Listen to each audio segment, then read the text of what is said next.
여덟 며칠이라는 것보다도 박근혜 대통령님께서 탄핵되신 날로부터 며칠째, 옥중 투쟁하신 지 며칠째를 말하는 거에 많이 익숙해져 있습니다. 그만큼 우리 당원들에게 있어서 대한민국의 시계는 박근혜 대통령님이 탄핵된 이후로 멈춰있다는 의미일 겁니다. 최근에 국민의힘에서 당권 경쟁에 앞서서 이래저래 말이 많이 나오고 있습니다. 명남이 돌복을 끓지 않는 게 아닙니다. 대구 경북 지역이 할 말이 없어서 말을 하고 있지 않은 게 아닙니다. 벌써 2달 전쯤 영남일보에서는 이제는 보수 세력을 대표할 만한 다른 보수 정당이 필요하다라는 이야기가 공교롭게 나왔고, 그 후속 기사들도 나온 적이 있었습니다. 무능하고 부패하면 반드시 무너지게 돼 있습니다. 이번 재보궐선거 여러 가지 의견들이 있지만 사실 저는 막대기를 꽂아놨으면 퍼센트가 더 많이 나왔을 거라고 생각을 하거든요. 선거 때 20대, 30대 젊은 층들이 모여서 게릴라식 유세를 했다, 뭐를 했다 이렇게 말들을 하는데, 그 얼굴들을 보면은 대충 뭐 하다가 오신 분들인지를 조금만 그 정치에 관심이 있으면 알만한 사람들도 있었거든요. 아무리 감추고 분칠을 해도 망나니는 망나니인 겁니다. 박근혜 대통령님이 탄핵되신 지가 벌써 4년입니다. 그 사이에 수도 없이 많이 탄핵의 강을 건너고자 하는 시도들이 있었습니다만 그때마다 실패했고, 김무성, 유승민은 부산하고 대구를 내려가지도 못합니다. 그런 사람들이 뭐가 좋다고 밑에서 역시 탄핵을 강을 넘어야겠습니다 라고 주장을 하고 있는지, 이번 재보궐선거처럼 대선이 될 거라고 생각을 하십니까? 아직도 문재인이 이렇게 실정을 하는데도 지지율이 30%가 넘습니다. 대선 들어가면 5대5 갑니다. 반드시 갈 거고, 그때 유일하게 보수가 이길 수 있는 방법은 할머니, 할아버님들이 지팡이 짚고 나와서 울면서 투표하는 경우가 없습니다. 그리고 그것을 이끌어낼 수 있는 유일한 사람은 박정희 대통령님, 유경수 여사님의 따님이신 박근혜 대통령님밖에 없습니다. 너무나도 자명하고 너무나도 당연한 길을 외면하고 아주 잠깐 찰나의 욕심만을 위해서 정말 가벼운 언동을 해대고 있는 기새끼들 같은 국민의힘 의원들도 있고 의원 지망생도 있죠. 이런 사람들은 정계에 다시는 발을 들여놓지 못하도록 꽉꽉 눌러줘야겠습니다. 요새 백신 문제를 가지고 많이 시끄럽습니다. 문재인 정권이 백신에 대해서 이야기를 하는 걸 보면 우리가 잊고 지냈었던 단어가 생각이 납니다. 자력갱생. 문재인 씨는 자신들의 자력갱생을 위해서 방역을 정치적으로 이용을 하고 있습니다. 처음에 중국 우한에서 전염병이 나왔을 때 문재인 씨는 중국 국경 폐쇄를 하지 않았습니다. 국경 폐쇄를 했었던 호주나 뉴질랜드, 대만 이런 나라들은 확진자도 적고 그에 따라서 사망자도 적었습니다. 근데 이거를 굳이 멀리서 찾을 필요가 없어요. 우리나라는 직접적으로 몸으로 경험을 했던 것이, 제주도 지역 같은 경우에 중국 폐렴이 처음 발생했을 때 중국인 관광객들을 입국 금지를 시켰습니다.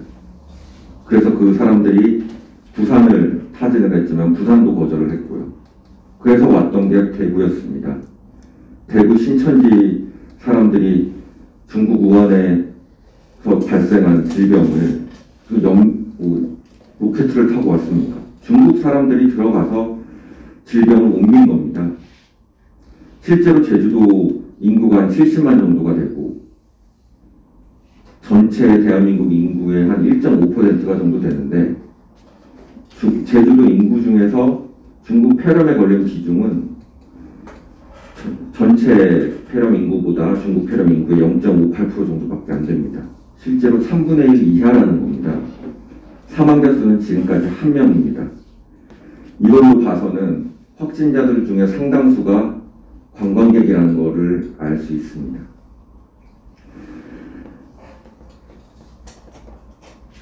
그리고 나서는 재난지원금을 핑계로 해서 국민들에게 돈을 뿌렸죠. 백신을 살 돈이 2021년도 회계 예산에는 없었다는 거 아닙니까? 뒤늦게 추경으로 한 2조 정도, 1조 5천억 정도를 예산을 얻어냈는데, 그러니까 백신은 당연히 없는 겁니다. 현재 우리나라에서 코백스 퍼실리티를 통해서 해준 백신이 전체 우리나라가 얻은 백신의 15% 정도가 됩니다. 거의 중진국 수준입니다. 이 안전성 논란이 있는 아스트라제네카 얘기는 조금 이따 하더라고요. 백신이 지금 현재 없는 겁니다. 현재 총 백신, 우리나라가 들여온 백신이 388회분입니다. 여기서 로스율 10%를 빼면은 88. 네, 388만 회 정도 됩니다. 그 중에서 로스율 10% 정도를 빼면 대략 350만 회분의 백신을 들여온 겁니다. 이 중에서 우리가 총 맞은 횟수가 237만 정도가 됩니다. 즉 70%를 소모를 했고 앞으로 남은 게 30%밖에 없다는 겁니다. 그러니까 이제 접종 속도를 늦춰서 매일매일 사람들이 맞는 사진만 찍는데 주력을 하고 있는 겁니다. 백신이 없다는 거를 보여주지 않기 위해서. 며칠 전에 화이자하고 신규 계약을 했다는 말이 나왔습니다. 그랬더니 바로 따라 나오는 기사가 백신 물량은 충분한데 국민들이 맞기를 꺼려 한다라는 물타기를 하고 있습니다.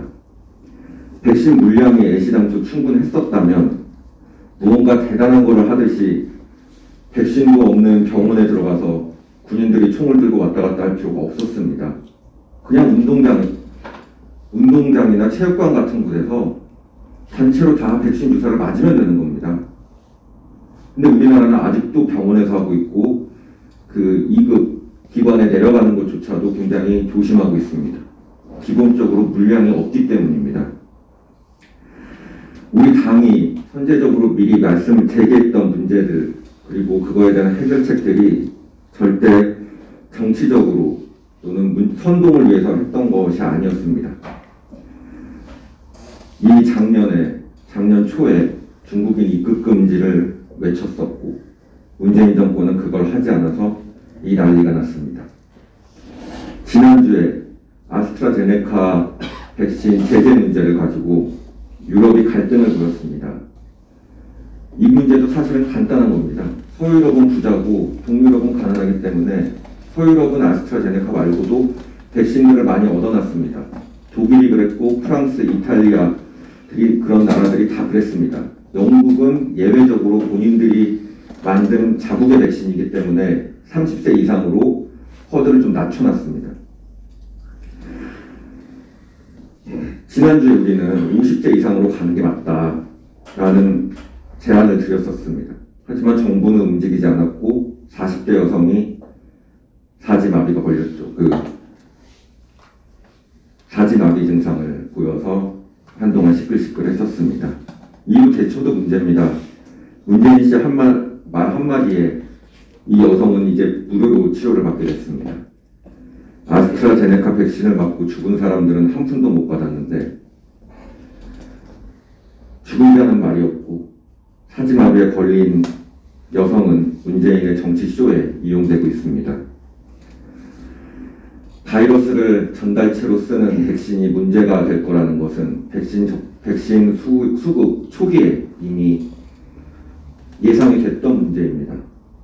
40년 전부터 1970년대부터 이 방식이 연구가 되어 왔기에 수많은 임상 데이터가 있고 그에 따라서 아프리카 등지에서 나타나는 이볼라 바이러스 팬데믹 같은 현상이 아니면 이런 위험한 백신을 잘 쓰지를 않습니다. 백신 수급을 우리가 15% 가까이 한 코백스 같은 경우에는 유니세프 같은 느낌을 들고, 조금 더 심하게 이야기하자면 과거 냉전 시대의 제3의 길 같은 조직입니다. 백신 에쿼티라고 하는 모든 세계의 모든 이들에게 동등한 백신을 이라는 모토 아래 만들어진 곳에서 백신을 우리가 얻어야만 하는 상황이라는 것이 굉장히 비참합니다.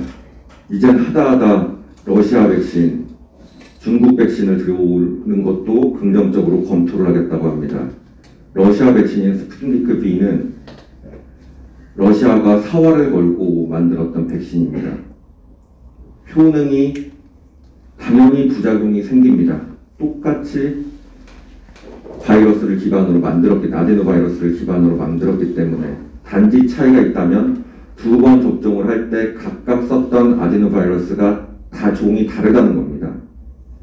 하지만 부작용이 있는 건 당연한 건데, 그리고 러시아 백신이 모든 공산국 국가들이 그렇듯 자신들의 실험 데이터들을 솔직하게 내놓지 않았습니다. 란시트에서 최근에 나온 보고서로는 91.6%의 효용성을 보인다고 하는데 맞아봐야 하는 겁니다. 중국 백신도 원래는 60%가 넘는 효용성을 보인다고 했었다가 칠레가 40% 가까이를 맞았는데 오히려 확진자 수는 폭발적으로 증가를 하고 사망자 수가 늘어나는 결과가 나왔습니다. 이 사람들이, 중국하고 러시아가 백신을 만들어서 전 세계 못 사는 나라들에 뿌리고 있는 이유가 뭐겠습니까? 백신 외교를 하고 있고 백신으로 땅 따먹기를 하고 있는 겁니다. 지금 전 세계적으로 쓰고 있는 나라들을 보면 과거 러시아 연방 국가들 같은 경우에 러시아 백신을 많이 쓰고 아프리카 서부 지역에서 중국 백신을 많이 쓰고 있습니다. 각자 자기네들이 영토 확장이나 세력 확장을 위해서 필요한 곳들, 미국을 견제하는 데 효율적인 국가들의 백신을 나눠주고 있는 겁니다. 우리나라가 이런 상황에서 러시아하고 중국 백신을 들여올 이유가 뭐가 있습니까? 한미 동맹이 제대로 맺어져 있다면 지금 같은 인도에서 폭발적으로 사망자와 확진자가 나오는 상황에서 미국은 인도에 백신을 줄 수밖에 없습니다. 일본과는 이미 계약을 맺었고요. 그러면 그때 일본과 인도로 가는 물량들에서 약간씩을 빼서 우리나라로 오면 되는 겁니다. 지금 신규 계약한 게 2, 4분기 안에 들어오겠습니까? 들어와 봤자 하반기입니다. 6월은 넘어야 이제 물량들이 들어올 텐데 그때까지 어떻게 합니까? 아스트라제네카는 약이 없으니까는 이제 접종 기간을 늘리면 그게 효과가 더 있답니다. 이렇게 얘기를 하는데 바이러스 기반 벡터의 특성상 2번 맞을 때가 더 위험합니다. 1번 맞을 때보다. 이런 엄청난 실정을 겪으면서도 33%의 지지율이 나온다는 의미가 어떤 의미인지 보수 정당들은 명확하게 알아야 됩니다. 그만큼 보수 정당들이 국민들께 신뢰를 못 줬다는 의미입니다. 대안 제시도 하지 못하고. 예전에 그 여성 의원 2명이 이름이 기억이 안 난다. 윤모 의원하고 조수진 의원이 국회에서 한 발언을 가지고 야 시원하다 사이다다 드디어 무언가 우리들의 구세주가 나타난 것처럼 행동을 했지만 저는 그 장면을 보면서 공수처법 반대 피켓을 들고 빨간 마을을 하고 국회의사당에 나타났던 나경원이 생각이 났습니다. 걸 때는 걸어야 되는 겁니다. 우리 공화당 서명대가 펼쳐져 있을 때 국민의힘의 국회의원들 그 모습만 나타나면 도망가죠. 오히려 구의원들, 시의원들은 와서 사인하는 모습, 서명이라도 하는 모습이라도 보이죠. 우리 공화당 때가 묻으면 다음번 공천을 받지 못할까 굉장히 두려운가 봅니다. 절대로 물러서서도 안 되고 이 사람들을 절대 그냥 내버려둬서는 안 됩니다. 국민들은 깨끗하고 행동하는 이념이 확실하게 선 보수 정당을 원하고 있습니다. 당원 동지 여러분들 끝까지 희망을 잃지 말고 우리가 반드시 이깁니다. 확신을 가지고 끝까지 최선을 다해 주셨으면 합니다.